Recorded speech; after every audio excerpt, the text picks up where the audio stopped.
আল্লাহর ফেরেশতাগণ লিপিবদ্ধ করার পর আল্লাহ তাআলা তাকে ডেকে বলবেন, তোমার আমল নামাতে যত কিছু লেখা আছে তুমি কি সব কিছু তোমার কর্ম হিসাবে স্বীকার করো, নাকি আমার লেখকরা কোনো ত্রুটি করেছে, জুলুম করেছে, অবিচার করেছে, বাড়িয়ে লিখেছে তোমার ব্যাপারে? তোমার মন্তব্য কি?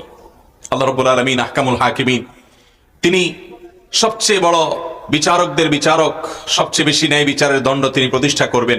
দুনিয়াতে কোনো বিচারক তার জাজমেন্টে ভুল করতে পারেন নিজের বোঝা ভুলের কারণে, এভিডেন্সের ত্রুটির কারণে বা নানা কারণে, কিন্তু আল্লাহ রাব্বুল আলামিনের কাছে তার সবগুলোর পুঙ্খানুপুঙ্খ বিচার হবে এবং কোনটি কেউ সেখানে লুকাতে পারবে।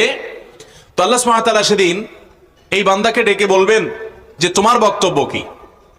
তোমার এই কর্মকাণ্ডগুলোকে তুমি স্বীকার করো, নাকি আমার লেখকরা তোমার নামে বানিয়ে বানিয়ে লিখেছে? সুবহানাল্লাহ। আল্লাহ তাআলা আহকামুল হাকিমিন, বান্দার বক্তব্য নেওয়ার প্রয়োজন ছিল না, কিন্তু বান্দাকে আল্লাহ রাব্বুল আলামিন তার মুখ থেকে স্বীকারোক্তি নিচ্ছেন যে বান্দা